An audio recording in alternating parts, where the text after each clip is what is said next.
encore. Dieu unique, Dieu créateur du ciel, de la terre, du monde visible et invisible. Jamais la mission, jamais la mission. Il faut pas eux, les privés, il faut pas eux. Avocat la mission, avocat la mission. La mission de la sensorie, il a le tourment. Jamais à tout le lac, jamais à Baïsaka, jamais à Pesaka, jamais à Sipaka, jamais à Oyo, alors à Picheri, alors à Zangoléa, alors à Sansori, jamais à ma combinaison, jamais à Pouvagnation, jamais à ma combinaison, jamais à Pouvagnation, jamais à Mokotaka, Kiloko Zakatina, jamais à Mokotaka, Kiloko Zakatina, Wakomanatina, jamais à Sokolaka.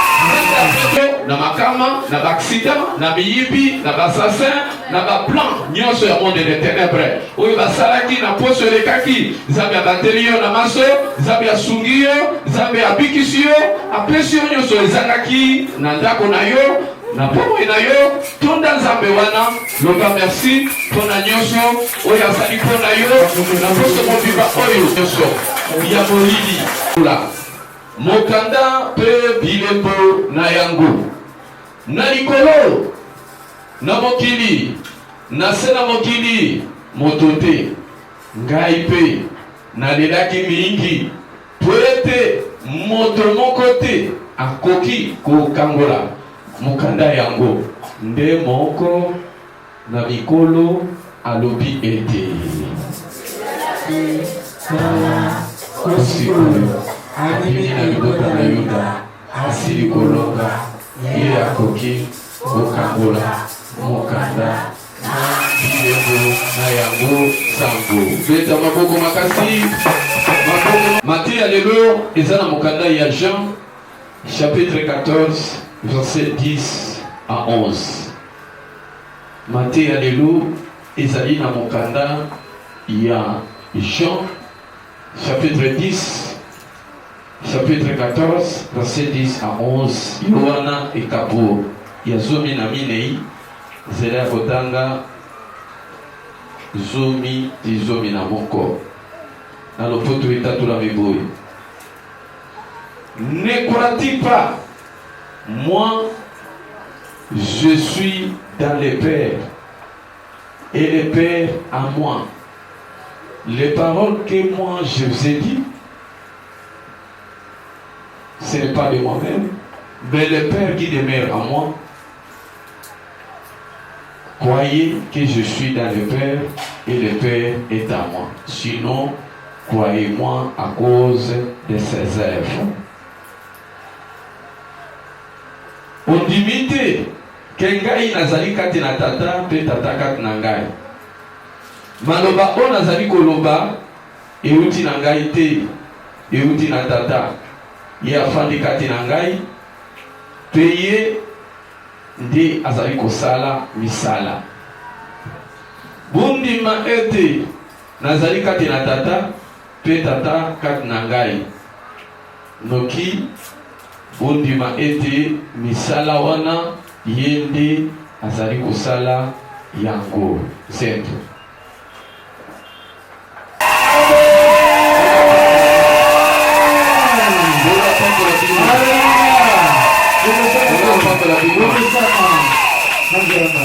Matthieu lelo ekomamaki na Jean.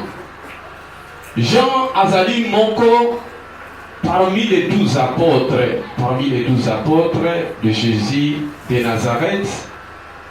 Il y avait un apôtre, le plus jeune apôtre des apôtres, son nom s'appelle Jean. Azalaki mwana moke par rapport à l'apôtre mosusu. Pour na Jean litia ezali kopesa biso likolo ya Jean pour na koloba ete ozali mwana moke to parent ozali na paana sala tout de façon bana baya ba Jésus lokola Seigneur lokola Sauveur dès la France pour banda pour mwana. Parce que le monde des ténèbres, ceux qui va précéder Nzambe. Monde des ténèbres, ceux qui va précéder Mwanandoki. Avant nous mwana ayamba Jésus, parent okoza na problème.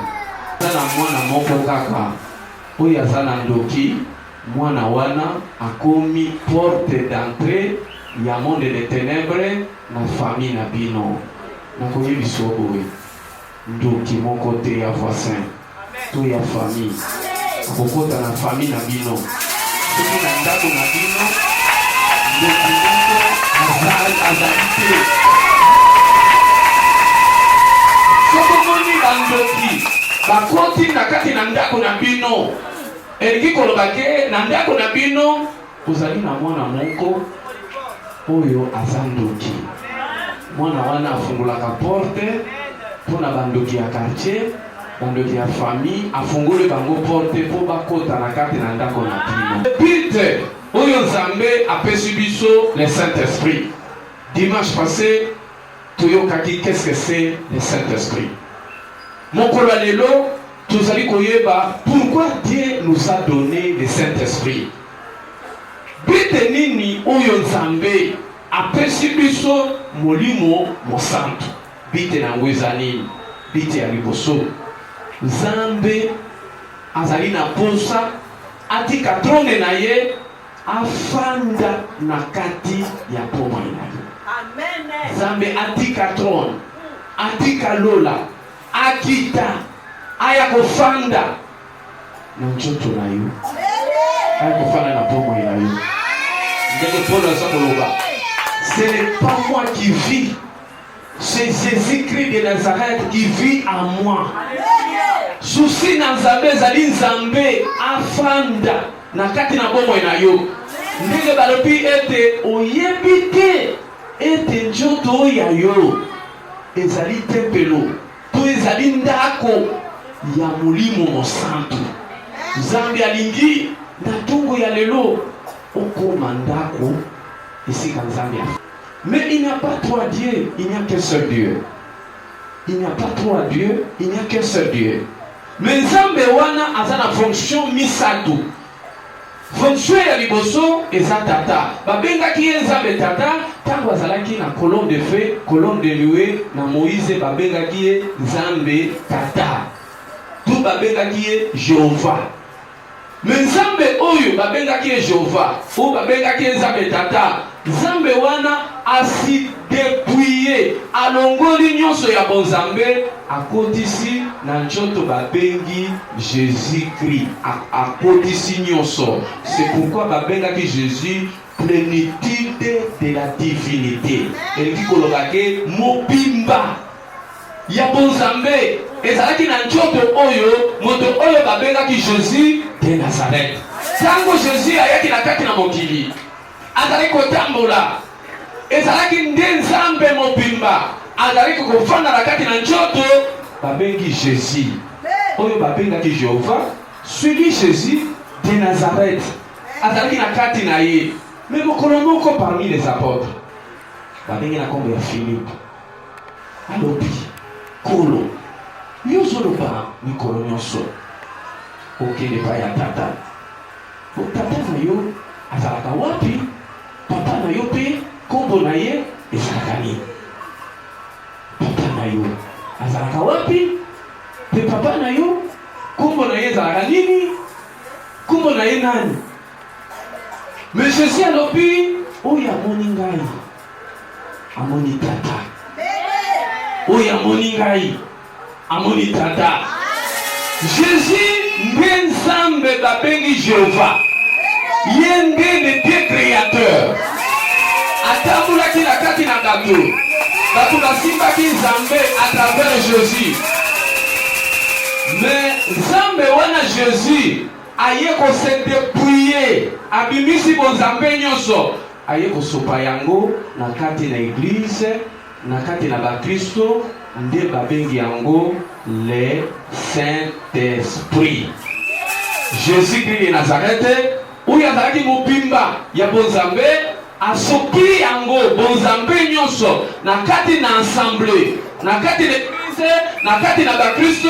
C'est ça qu'on appelle le Saint-Esprit. Donc on peut voir la référence biblique 1 Timothée chapitre 3 verset 16. 1 Timothée chapitre 3 verset 16, Jean 14 verset 8 à 9. Ozali na kati l'église. Oyipongi oyeba ete ozali na kati ya présence na Nzambe. Nzambe azali na kati na ensemble à travers le Saint-Esprit. C'est pourquoi dans Hébreu chapitre 10 verset 25 et le Bible n'abandonnez pas votre assemblée comme c'est l'habitude de quelques-uns. Bible le Bibongo. Tozonga kasimate. Ozali kosala une semaine, on y attaque l'église té, un mois, on commence à l'église té, et ça dit très dangereux. Kozonga sima et pesaka kufa. Moto oyo azali kozonga sima, azali konyata, na kati l'église té, mais azali kwa yebisa ete, makambo nyonso ekokufa, mongongo ekokufa, mosala ekokufa, santé ekokufa, makambo nyonso ekokufa, soko kebi té. Même koki kokufa na mosoni. Na Bible tomoni Elimelek na mwasi na ye Naomi. Me datikaki Bethlehem esika Nzambe azalaki. Esika présence na Nzambe azalaki likolo ya ba difficulté, likolo ya ba pasi, datiki esika on Nzambe azalaki Bethlehem. Esika ya Nzambe bakei na Moaba. Bible zakotalisa ete likolo ya ba difficulté, ba mususu bazali kozanga toute la semaine bayaka église té bakiti ya semaine bamona na kate bamona kaka mokolo ya dimanche mais na tango wana okozala na présence na Nzambe té. Naza koyebisa ete Nzambe asalaki mbisi efanda wapi, nyama efanda wapi, moto afanda na présence na Nzambe. Nzambe alingaki ete yo ofanda nde na présence na Nzambe. Bible lobi ete na psaume 23 ete l'Éternel est mon berger, je ne manquerai de rien. L'Éternel est mon berger, je ne manquerai de rien. Pia lobi ete na kozala mikolo nyonso na bomoi na ngai na ndako na Nzambe mpona mona boboto na Nzambe. Mon Christo ebongi ete tous les jours ozala na ndako na Nzambe. Tango ozali kokota tous les jours na ndako na Nzambe, ozali kolata colonne de fer, colonne de louer, ozali kolata présence na Nzambe, ozali kotonda Nzambe, azali kotonda na kati na bomo na tango kaka ozali kokota na kati na ndako na Nzambe. Yo moni David alobi na sepelaki mingi. Wana balobi na ngai tokende na ndako na Nzambe. Parce que yebaki ete na ndako na Nzambe, Nzambe azali wana. Bible lobi ete mon côté akoyepa na ngai akozonga lolenga yaki. Ba onyoso bayaka epai na nkolo, bazonga kana Nzambe, bazonga kana implice, bazonga kana eloko oyo ezangaki na kati na bomo na bango. Naza na témoignage ya elenge moko. Mama na ye atikaka ye souvent na ndako. Mais mokolo moko alobi te tokende na l'église. Baye na bana nyonso na église. Tango bazongi mwana yebisi mama na lobi mbala ya suka na okende so église wana te. Soki église na okende ata ba église eza na coin na kokende mais église wana na kokende te. Mama ye intéressé ye alobi okende te pona nini? O ngai nazalaka roi. Sikoyo bakurone nyonso ezalaka na mutu na ngai, nyonso tango na koti na église bakurone nyonso ekatani. Na trone na ngai esiki sikokuna na réunion na zesu na place ya kofanda te. Tala kaka mokolo moko akotaki na église mokolo moko trone na ye monde de ténèbres esiki pe couronne na ye nyonso epanzandengo na kati na ndako na Nzambe. C'est pourquoi la psaume 122 verset 1er balobi na dazako sepela tango bakoloba na ngai tokende na ndako na Nzambe. Yango na ko naza koloba na mutu nyonso tous les jours il faut kozala na ndako na Nzambe. Okoko ya na ndako na Nzambe sote mpona ko prier. Osana eloko ya kosala te. Okoko ya na point songolo okoti ozu sujet de prière oza ko prier. soko ko prier te okokoya na ndako na Nzambe kotuna mituna ya Biblia okokoya na ndako na Nzambe mpona kosala mosala songolo na eloko wana ezali kotondisa ezali kolona Nzambe na kati na pomo ya moto ezali na eloko moko bakristo ebele soki aza chômeur il est tous les jours à l'église soki aza pauvre il est tous les jours à l'église azali koya na ndako na Nzambe aza na poko pamba aza na mbongo te tous les jours aza na ndako na Nzambe mais akoya lobi prophète ponela mpona ngai naza na besoin nateka ata na silida nayeba kosala ata mwa mosala ntango otie maboko azwi $500 akomi koya église kaka dimanche mpe azwi koya église après mateya azali koya kaka dimanche mpe badimanche ya delestage soki aye dimanche oyo dimanche akoya te dimanche mosusu akoya te ake wapi ake koteka ake musiki ake na bafere ake réunion ya likelemba église akoya te mais tomoni na Bible David oyo azalaki roi aza na combien de dossiers à traiter roi azali très occupé mais azali koya na ndako na Nzambe 3 fois par jour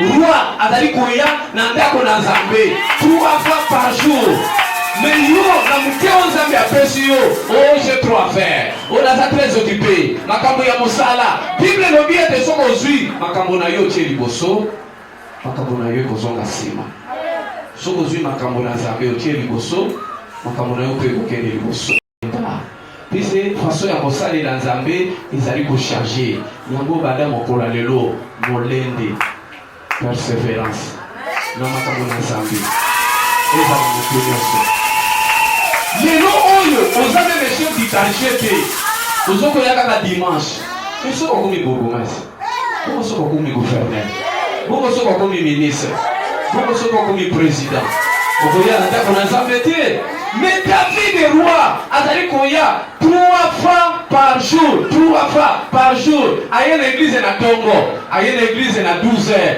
aye na église na pokwa tika Nzambe azana na yo elongo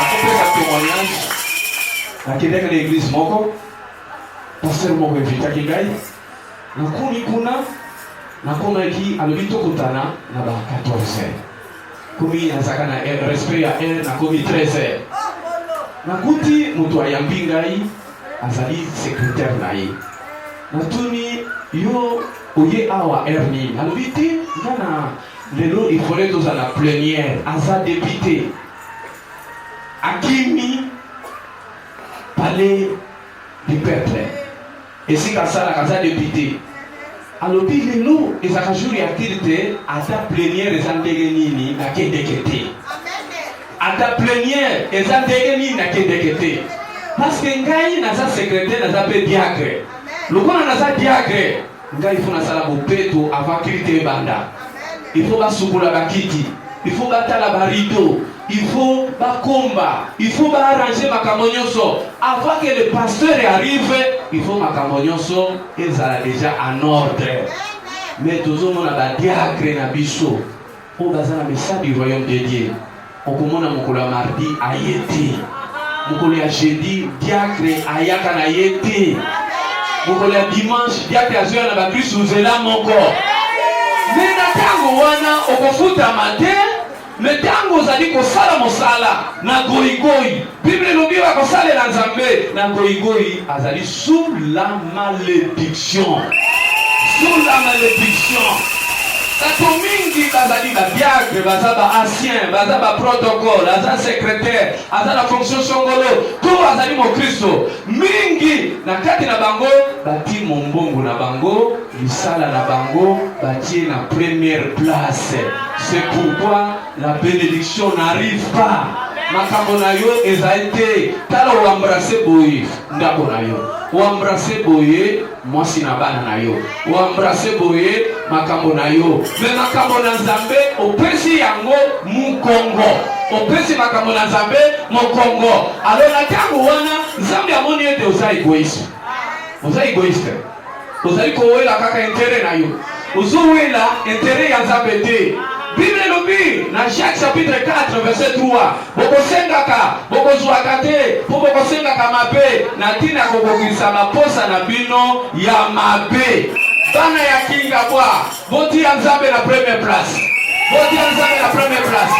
Boti ya Nzambe na première place. Boti ya ndako na yo na première place. Boti ya mbongo na yo na première place. Boti ya bana na yo na première place. Bible lobi cherchez premièrement le royaume de Dieu. Ndiko nataka kuyebisa yo, soko koza kotia, oyebi ete eza mokolo ya mardi, eza mokolo ya jeudi, eza mokolo ya prière, eza mokolo ya enseignement. Oyebi ete komi 14h, kata, oteka te, kata, Nzambe wana yebi, okomona lobi tango koya, ndenge epakolami Nzambe akotindela yo bato, ndenge ema ya lole kwa tinde batia, pembeni na yo. Yango banda mokolo lelo, tia Nzambe na première place. Tia Nzambe na esika ya liboso. Tia Nzambe na première place. Ekodi Nzambe mpe esali. Deuxième but, Saint-Esprit epesameli biso ezali po ete tosala na Nzambe mosala elongo. Biso na Jésus tosala mosala elongo. Mosala nini? Mosala ya koganye les âmes. Loba mosala ya koganye milimo ya bato. Molimo mosantu epesameli yo ezali pamba te po esala mosala. Mosala yango ezali nini? Mosala ya koganye bato ebele bayebi misali royaume te na kati ya kingabwa oyo. Eza kuna na Grand Monde, eza kuna na Pakajuma, eza la kuna na bisika nyonso na kingabwa point bayebi te, place ofandaka, place otekaka, place otangaka. Bible lobi na Matthieu chapitre 28 verset 19. Matthieu chapitre 28 verset 19. Bible lobi ete bokende. Nzambe apesi etinda. Nzambe atindi mutu nyonso. Ensemble nyonso Nzambe atindi bakristo nyonso bokende koteya batu nyonso ndako na quartier, na Grand Monde, na Pakajuma, na kote nyonso, na kingabwa péché, na bisika nyonso bokende koteya sango malamu. Eloko ya mabe oto constate bozwi mosala ya koteya botikaka na baserviteur de Dieu, botikaka na badisciple. Ce n'est pas comme ça, ce n'est pas biblique. Ndenge biso nyonso tozali awa, mutu nyonso aza na manda wana. Nzambe apesi manda na mokristo nyonso, kende ezali etinda. Mwana ya malamu soko batindi ye ifo akende, mwana mabe soko batindi ye aboyi. Soko bozali pa na malamu, Nzambe atindi mutu nyonso akende koteya. Bato ebele basambelaka te, bato ebele bayebi Jésus te.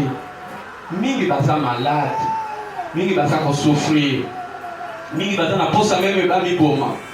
Sikoyo lelo oyo Jésus azali kosala à travers yo.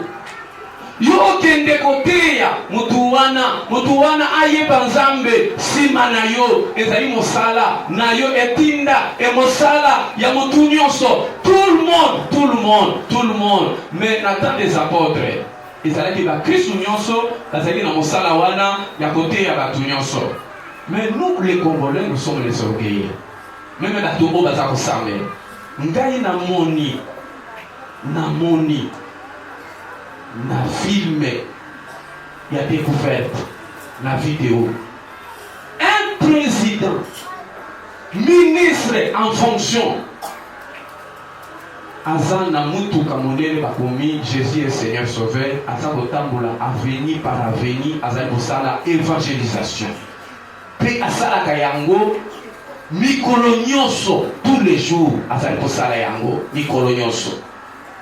Etinda Nzambe apesi biso tous les jours tozali na mosala ya koganye les âmes, ya koteya bato bayiba Jésus lokola Seigneur et Sauveur. Naza koyebisa yo ndenge toza na Novembre, soki mutu moko balingi balia ye na Décembre, yo te mutu wana mama mobali na yo ayebi Jésus te. mobali na yo asambelaka te, fiancé na yo asambelaka te, na ndako na bino ezali ndako oyo bato basambelaka te. Mokolo ya dimanche boye eza mokolo babimisi bakiti, babimisi bilamba mpona kosokola fami na bino, pote ya bandeko na yo, baninga na yo, bakamarade, bavoisin, bipai nyonso te ya bango bayeba Jésus nsima na yo. Na Actes des Apôtres, chapitre 5, verset 42. Actes des Apôtres, chapitre 5, verset 42.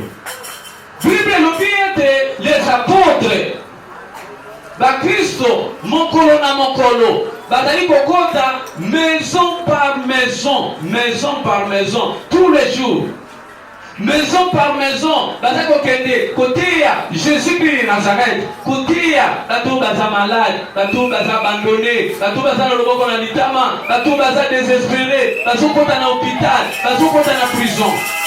Tous les jours, mosala évangélisation, botika kotikela bassin na Nzambe, ezali mosala ya toute l'assemblée. Tambolaka na batraki. Mokisu nyonso fataba na batraki. Soki moto adoni sango boni, abi sango nga na yebi awa ezaka sango ya kokonse na Nzambe. Sango ya kokonse na Nzambe kuna babelaka te, oyo azali kolela. Nzambe alongoli pisoli na miso, ezaka kopesa force likolo ya bandoki, ezaka kopesa boye. Église yango eza wapi? Zuwa track yango, zuwa invitation yango oyo, zuwa track. Mon Kristo moko na moko efaza na track. Nde mosala ya secrétariat na assemblée.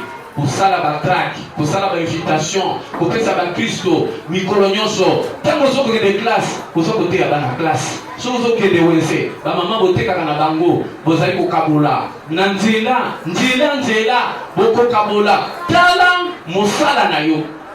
Oyo ebongi ete osala mokolo na mokolo. Nzela napesa yo témoignage ya mama moko azali kosala mosala wana. Mama wana mobali na ye azalaki fonctionnaire, ye moko mwasi azali kochange mbongo, azali kosala kochange mbongo, mais bakomaki na difficulté ya kofuta ndako, bakomaki na retard ya 3 mois ya loyer. Mokolo lopango alobi jamais libere ndako na molo zokoka kofuta ndako te, tika ndako. Ndeko mwasi azalaki na momesano ndenge nini. Chaque jour naza koyebisa yo, soko awuti mosala akomi na ndako, azwi sake na ye abaluli yango, azwi bambongo échange atie yango na saki mosusu, azwi sake ya sika atie Bible na kati, atie ba tract na ba invitation atie yango na kati na Bible. Après abali kokende, avant alia, avant apema mikolo nyonso, akena numéro 1, akena numéro 2, asalaki 20 par jour. Il faut évangéliser 10 maisons par jour, 10 maisons. Ceux qui n'ont pas mon moko, ils ont 20 portes, azakuna te. Mais essentiel, à côté, na 10 maisons, à Kobanda na numéro 1, parfois ti na numéro 10 par jour. Ceux qui ont Silisi, des Azongi, ceux qui ont Bolamba, Alambi, après aller à Pemi. À côté qu'on peut mater, ceux qui ont gagné dans les âmes.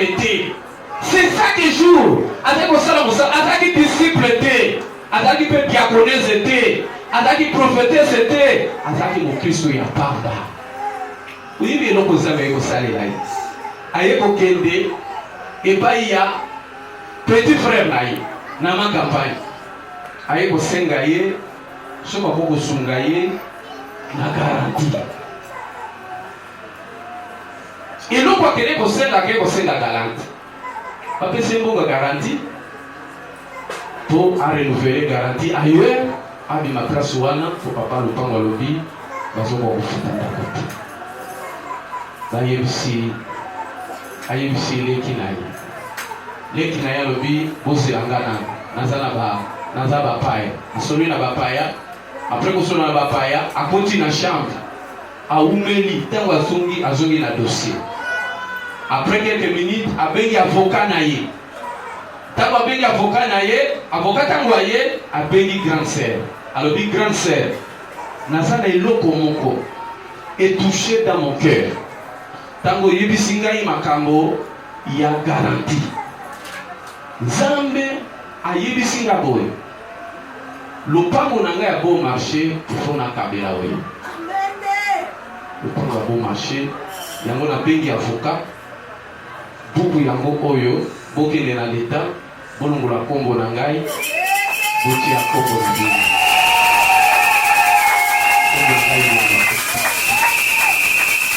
bakristo ebele bozali konyokwama bozali kosouffrir parce que boye l'église boye kokanga maboko bokangi makolo bozosala rien bozosala eloko te. Bible lobi j'ai fait un royaume de sacrificateurs na mesa du royaume de Dieu kuya okangi maboko na makolo salaka rien naza koyebisa ete okoumela okozala historien oyo biso toza bakristo ya kala depuis bolikangu biso toza bato ya kalakala depuis mombele biso toza bato ya kalakala mais histoire na histoire bandinga baza kotémoigner bandinga mpe eza kochange eza kokende liboso le plus grand secret oyo mpo ozala beni kota na kati na elanga na Nzambe kende koganye les âmes milimo ya bato na place wana ezali na eloko oyo le plus grand cadeau Nzambe alinga na kati na mokili lokola les âmes.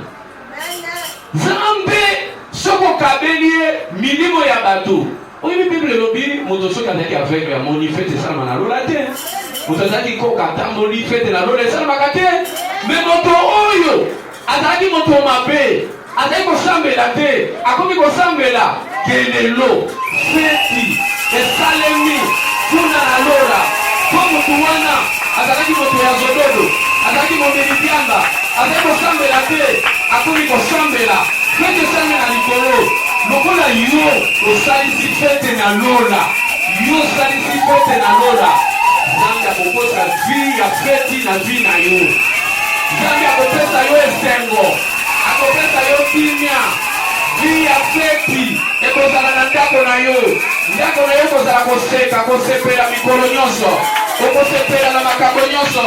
Pourquoi? Parce que fete na lola fete ya lola eyaka na ntango oyo moto okoti na kati na elanga na Nzambe mpona kosalela Nzambe. Oyebi moto oyo akotaka mpona kosalela Nzambe Nzambe alingaka na ye te. Tango yo ozali kosala evangelisation meme kuna na evangelisation bato oyo baza kotiola yo bato oyo baza koseka yo mais bazali kotiola yo te baza koseka yo te baza koseka oyo atindi yo parce que moto atindi mosala wana oza kosala mpona yo te atelemaki mpona kopumbisa bato oyo bazali kopanza sango malamu. Oyebi Nzambe akomisaki Saul akomaki aveugle mpona kokombatre bato oyo baza kosala evangelisation. Yango banda mokolo lelo napesi file na moto nyonso yanga file. Jésus alobaki na Pierre nazali kokomisa yo ozala pécheur d'homme zala pécheur d'homme zala moto oyo kopeshe milimo ya bato. Nzambe alobi na Salomo senga Salomo olia senga banque centrale olia senga ba magasin olia senga banguna na ye bakufa mais Salomo asengaki nini? Salomo asengaki mpona intérêt ya milimo ya bato.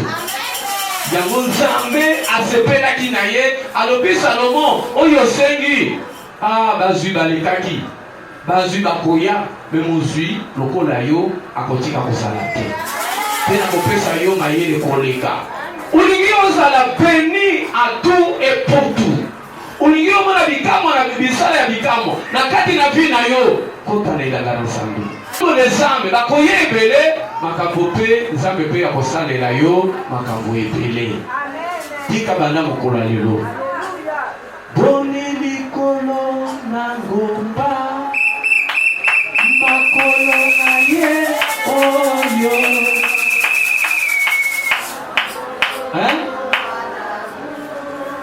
oyo aza kotia sango malamu makolo na ye ezala pini ezala kopambwama. Moto oyo tous les jours azali koteya azali kopanza sango. Comment expliquer bokundi Jésus? Comment expliquer bozui mwinda boti na se ya mesa?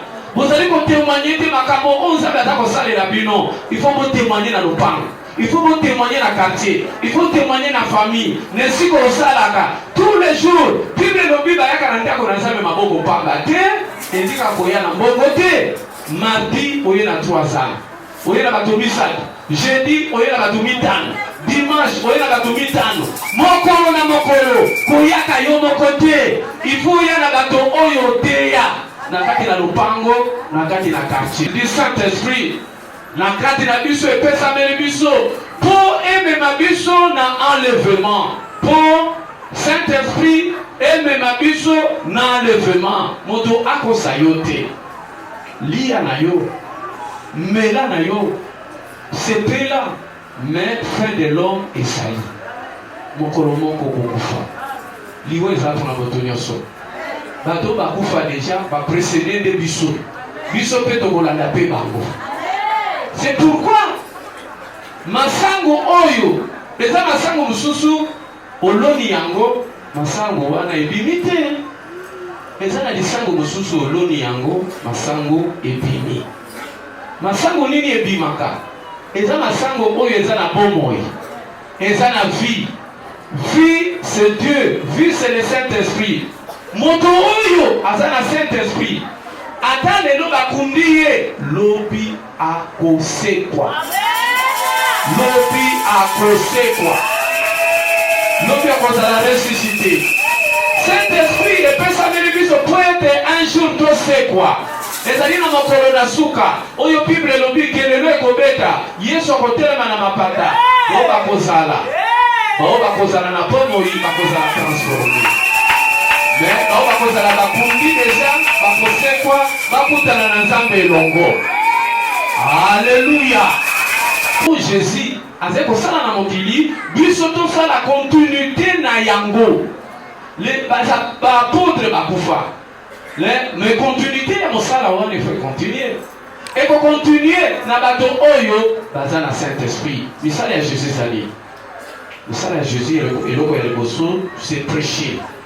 Musala ya goteya ipango na bino tia na veni tia na quartier tia siko kote kaka soko yini ba verset biblique mais témoigner ata matato lo nzambe asalela yo ba témoigner ata nzambe asalela yo yebisa bango lobi naza na église moko oyo ngai na lonami naza na posa pe yo oyo na église wana tala nzambe asalenga boye asalanga boye na ba témoignage eza déjà mateya ozokoteya ye po ete aya koyamba Jésus lokola Seigneur lokola Sauveur. Na Bible ezali na mwasi moko babengi mwasi ya Mosamaria.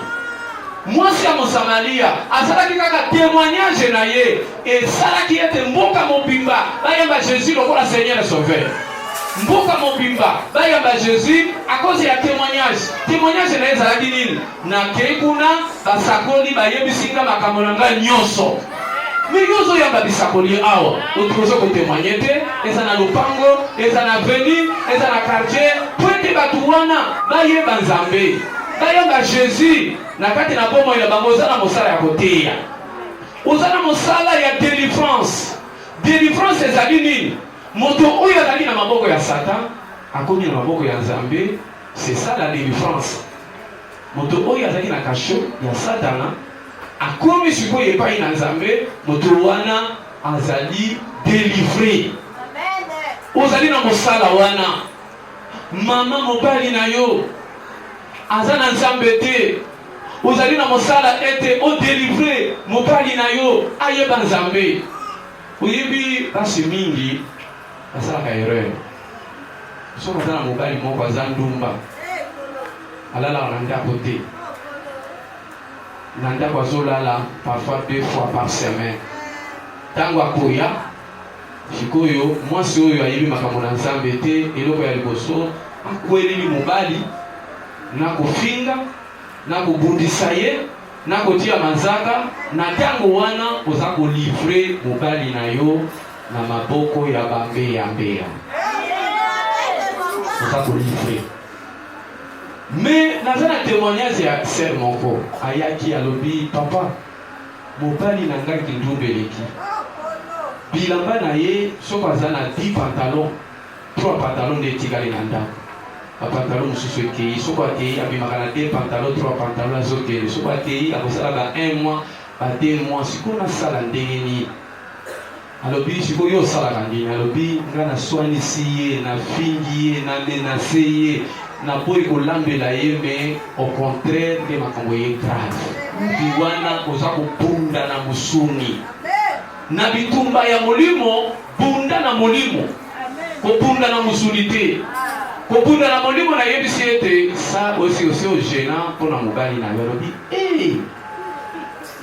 ndoki wana ngai nakende kogene mpona ye koli na gene nango mpona baprobleme na ngai na bana na ngai nakende kogene mpona ye nalobi ozosala erreur parceke kobonga ya papa wana eza kobonga na yo soko lelo papa wana azwi yo mpe ozwi soko papa wana bademo wana babimi na nzoto akomi bien yo mpe kozala mpe bien na te ye andimi alobi ifo asala gene asali gene ya seke 3 jours 3 jours mpona mobali motuna naza kotuna yo eske yo osi ogena mpona mobali na yo mosala eka kokondane ye oyo aza ndumba aza makambo makasi aza makambo mabe boye na boye me makambo wana eza ye te eza monde de ténèbre nde ti parfois ezali ye te eza yo mpo satan asalaka parfois aza kotinda yo kota na mibali moko bazalaki ndoki mibali oyo ya bizaleli mabe me yo sikoyo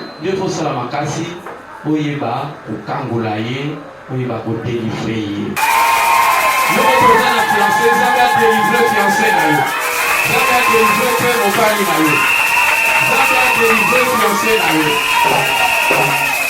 nzambe akitisi saint esprit na kati na biso mpo misala oyo asalaki bino mpe bosala lokola boteya bobikisa bato bazala delivre mpe bato miso efungwama leloba miso efungwama miso efungwama miso efungwama oyebi message du royaume de Dieu eza bien message du royaume de Dieu eza bien message du royaume de Dieu eza fin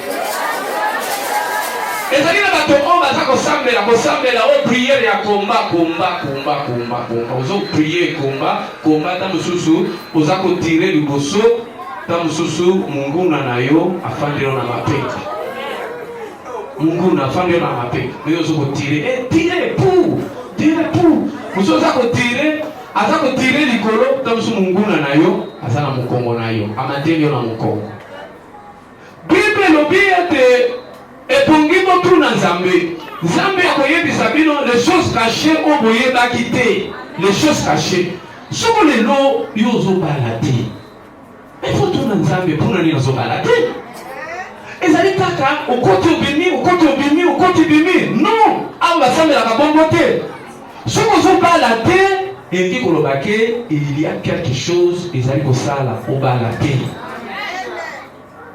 ese motu moko aza koyoka napesa bino mpe témoignage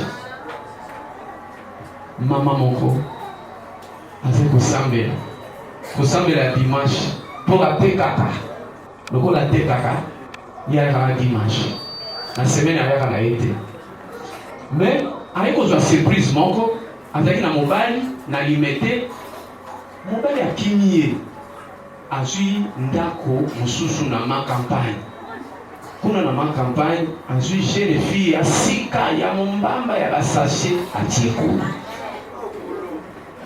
kuna epai ya sere na biso akomaka te sere akomika kolela meme na église bazoteya azolela bazoadore nzambe azolela louange azolela okanisi aza kolela ezali kokumisa nzambe oyo susi mobali akimi ye akote na bino papa nazosambela ndenge nini babotolika mobali akima kampagne akomi na mobali alingi kosantiri ngai te jour moko mobali ayaki par hasard ayaki na moi akuti mwasi na ndako asa asepeli mobali akuti na chambre oyebi eloko esalemaki mbula ya bampese ekweleli mobali mbula ya bampese ekweleli ikuti na pesa tu balaza akoti déjà la voiture mukaya kei nzambe na ngai wana kutu aye bapeso bawutu wa ate bakili toso pupupupupupu bapesa yango esilaka te aye kotuna papa bitumba oyo eza nini eza likambo nini ndenge tolobaka kaka po leta apekisi biso totangaka bakombo ya bato motangela nkombo ya moto wana na ye okende kotumba ye okende kotia mbeli eglise ezoba problème saki ya loso ya pamba opesaka basali awa te moko mobali moko nde akangi libala na yo asali bato priere abi papa okoyebisa moto wana te nga naza moto na yo ya kala aloyaka natie maboko na miso nabi kobimisa bitumba te na komisa bitumba te toti maboko na miso kende komona oyo nyonso komona ya koyebisa ngai alali elalaki ye amoni kaka rido ezoningana na se ya pongi ntango rido ezoningana amoni koka moko akoti na kati na ndako epesi nano somo mpe epesi ye nkele koka yango sali te mpe koka yango azoya kaka tout droit aya bipai ye azali sikoyo nakobanga eza koloba au nom de Jésus ya foi na au nom de Jésus ya kobanga ezalaka ye alobi sikoyo au nom de Jésus ya kobanga au nom de Jésus au nom de Jésus au nom de Jésus koka wana aye ti pembeni siko koka yango alati maske soko moni mutu aza kobundisa yo alati maske engi koloba oyebi ye soko moni ndoki soko moni mbwa eza mbwa te eza mutu akoti na mbwa asali alati maske po yo oyeba ye te poso alongoli maske okoyeba ye akangi nzambe ya profete Juma maske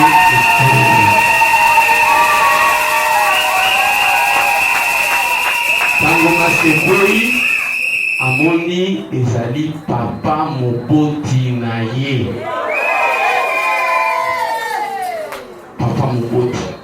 papa moboti ayaka chaque jour asali bamaki asali bamapa asali bableba mayonnaise papa azoloba o mwasi na ngai azobinga mpe mwasi na ngai ye mpe alobi ezaka bolingo ya papa na mwana ezaka mpe na ndenge ya mabe te azobinga yo nde okomi mwasi na ngai yoza mwasi na ngai kosombele basandal kosombele basoulier kosombele bakete kosombele bapantalon baparfum papa azala bien bato baseka ngai te bamona papa na ngai aza propre aza bien oro papa wana nde moto akangi libala na ye libala ya mbongo moto ya mbongo directeur na Shell mobali wana kimi alingi kosantiri ye te oro moto abali ye siko na butu eza pa na modire mobali na yo ya butu na modire mwasi na yo ya butu na modire oyo nyonso azokotelemela libala ya bana na yo na modire oyo nyonso azokotelemela bilaka ya bana na ngai ya bilabo na modire yo abana na ngai asopelo moto apre moto ekwelela yo moto ekwelela na moto azokotanga bilaka na bana na pembe moto ekwelela yo makila na tolo epikola oyo nyonso barriere batie okota na nivo ya sika te ekokisama mpe esalema ekokisama mpe babali yo na butu na moyo kobala te soko obali na butu bokobota mpe bana wana nde bakobanda kosala réclamation ke okoki kobala te okoki kobota te parce que mari de lui influençaka mpe problème ya kobota oyebi na libala ya butu babotaka bana ya ndenge nini babotaka oyebi bana na bango bampuku banyao bakameleon banyoka nde bana o babotaka na monde de ténèbres. Siku bana wana bazalaka toujours prêt basa koloba ete okobota te parce que soko yo oboti sikoyo bana oyo ya butu okotika bango nanani po yo obota basena nzamba bakota bajene ya sek likolo na esprit ya nono tika esprit ya nono oyo eza na kati na bino esprit ya nono ekweya au nom de Jésus de Nazareth. Esprit ya nono ekweya ezali na bajene fie mosusu alingi po azala na kimbumba me alingi obala ete alobi to vivre na biso kaka makambo ya kobala nano te kaka kobala nano te to vivre kaka ko vivre wana ngi koloba nini bayebaka nzoto balongolaka bazemi bakeleke na babar bakeleke na bahotel makambo ya libala te mpasi yo olingaka yo ndenge oza wana olingi kaka makambo ya pite olingi masturbation olingi komisepelisa olingi filme pornographique filme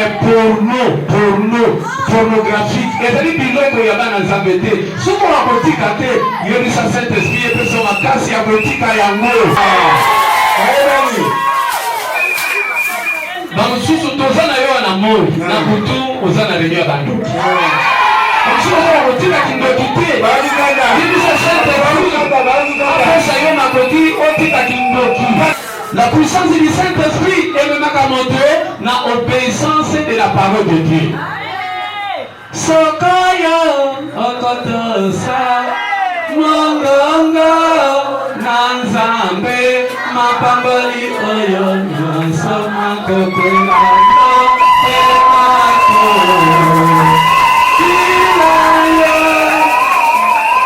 l'obéissance à la parole de Dieu. Bible na Deutéronome chapitre 22 verset 5. Deutéronome 22 verset 5. Elobini mwasi akoki kolata elamba ya mobali te. Mwasi akoki kolata elamba ya mobali te. Na mbona msuka kumi manini kwa nini? Boko kwa te.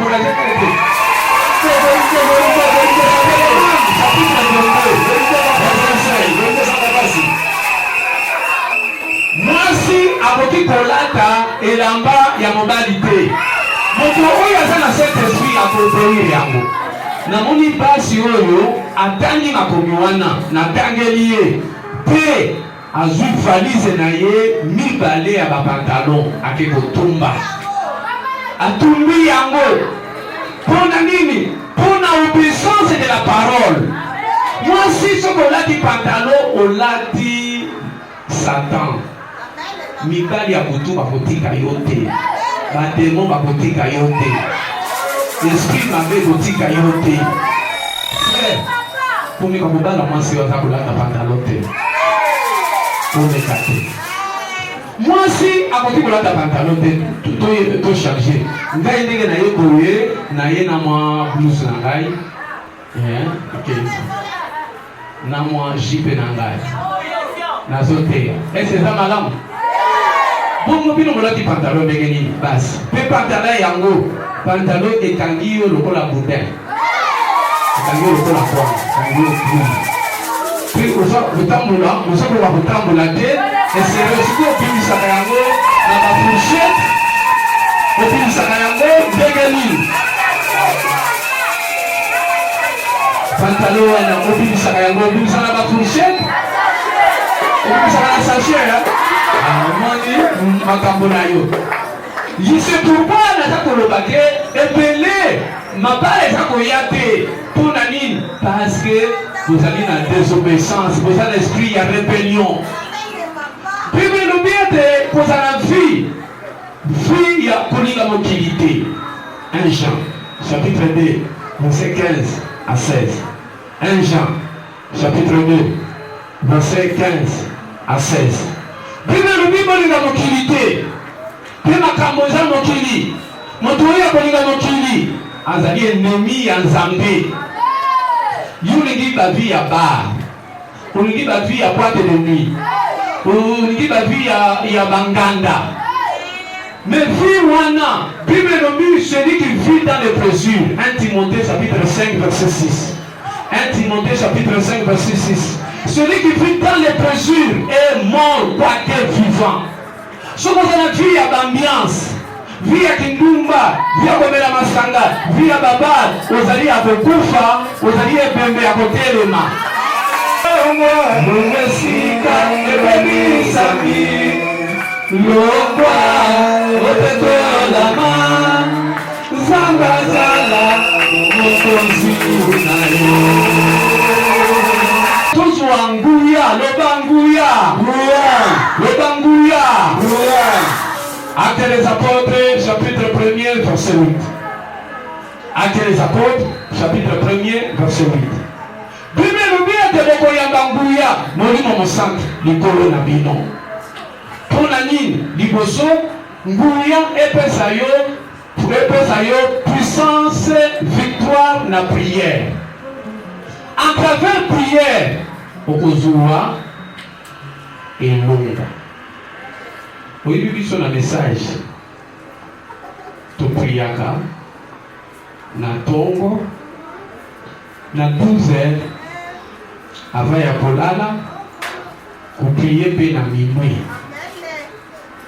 Ko prier na minuit, toza bango tozali ba magicien. Non, c'est écrit dans la Bible.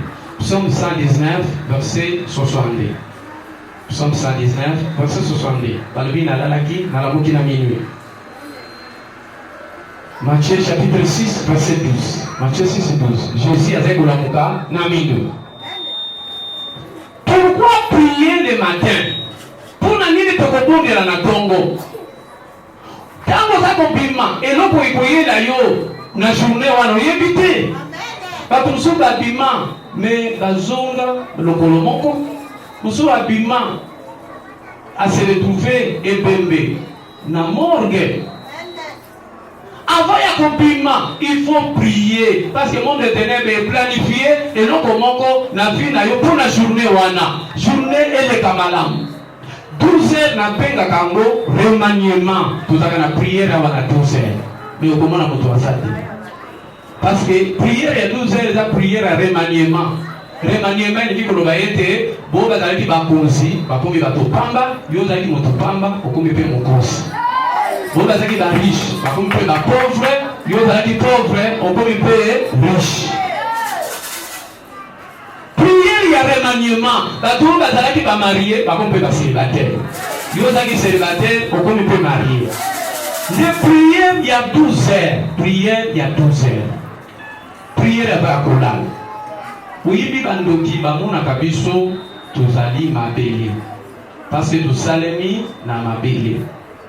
Lokola toza mabele bandoki batambolaka na butu na Congo na maladi na maboko. Congo na loboko ya mobali, maladi na loboko ya mwasi. Afongoli libumu aloni nyoka. Afongoli mukongo ati mbizo misato. Afongoli makolo ati muselekete. Na choto na yo.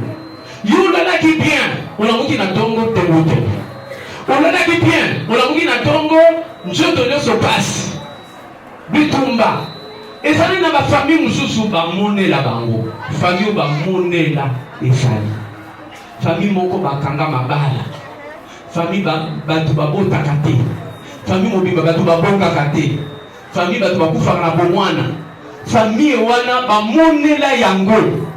Mais à travers la puissance de la prière, opposé à la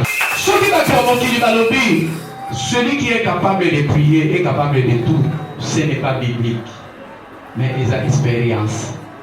La Torah sambi va le dire, vous semblez là, vous semblez là, vous soyez nous. On y à la vainqueur, on y à la molongi, on y à la champion, on y banguna na yo, basa na sia makolo na yo. Il faut la prière. Biso tozana maite, tozana mafuta te. Tout ça, c'est la prière. Prière na ndako na yo, prière na tongo, prière na 12 heures, prière na pokwa, prière na minuit, prière. Quand on fait la prière, on reçoit domination likolo ya banguna na yo. Ensemble, soki ozoke d'évangélisation, oza soni, oza kobanga, oza la Saint-Esprit. Tout le monde qui yango, tomonaki yango mpe na Pierre. Matthieu na Matthieu 18-17. Tomoni ete Pierre azali kopanga meme liboso ya mwasi. Batundi yo mpe oza moko na bango alobi ngai te. Yo mpe ozalaka na olobi mama okangami na nga boye ndenge nini ngai te. Mais namoni démarche na yo na elobeli na yo na tata oyo boza ndenge moko wana ozokosa wana ngai te. Kopanga esalike awangali Jésus. Yo moto ozali na molimo ya kopanga, oza molimo na soni, okosala evangelisation te, kokota ndako, koteya baninga, kokota na bamilie public, mpona koteya, mpona nini likolo ya soni na kopanga. Tika molimo ya soni, pe ya kopanga, elongo na ensemble ya Kingawa. Elongo na bakisi nyonso, mpona koteya ensemble malamu. Lokola molimo ya kopanga, lokola molimo ya soni, na bakisi ya Kingawa. Molimo ya soni, molimo ya kopanga. Oyibi Pierre tanga yamaki Saint-Esprit, courage kotaki. Courage kotaki, devant les multitudes. Azwaki courage, abangaki te. Liboso abangaki mwasi moko. Mais mokolo wana basi bazalaki etuluku. Mais abangaki te. Ateyaki pe na mokolo moko aganyaki 3000 âmes. Ceux qui 3000 âmes bandimeli, tu vas dire combien? Tu vas dire 30 000. Tu vas dire 20 000. C'est pourquoi, banda mokolo lelo, zanga peso courage ya maloba. Courage ya côté. Place nyonso kozala. Solité. Kopanga te. Pona côté ya zanga malamu. Actes chapitre 2 verset 14. Actes des apôtres chapitre 2 verset 14. Actes chapitre 2 verset 14. Banda mokolo lelo, tika nzambe apeso nguya. Apeso puissance devant vos ennemis. Soki liboso ozalaki vaincu. Soki liboso ozalaki vaincu. Mais okoma vainqueur. Parce que victoire ebandaka na molimo. Victoire ebandaka na molimo. Soki yo monaka toujours na ndoto, baza kokamola yo. Baza kofina yo. Baza kobeta yo. Nase na pongi. Ozona mugana tongo. Na bitutu. Na bapota. Ya kobetama. Nase na pongi. Wana ozana no mwana na pongo te. Yo ya yo bandoto mona kaka toujours ozali boso. Batu bazona ndayo. Mipona nini obalukaka te. Obunda na moninga. Koko balukate obundi nano. Yango ne banda mokolo lelo. Oyo nyoso azali kobeta yo. Ekomi tunu na yo. Teli bango. Nyoso atamona libero ya mayu. Ngala kamo libero ya bambuna na mayu. Ele se bakeri banyati bango pe ya shele. Bambuna bekoma na sema kolo na yo. Maboko makasi pe na mpera ya mokolo ya lelo. Maboko pe na matea. Weka maboko pe na mpera. Ya mokolo ya lelo. Maboko pe na matea. Weka maboko pe na matea. Nani aliyeomba Jésus lokola Seigneur lokola Sauveur? Wewe aliyeomba Jésus lokola Seigneur Sauveur, tout ça la liboso.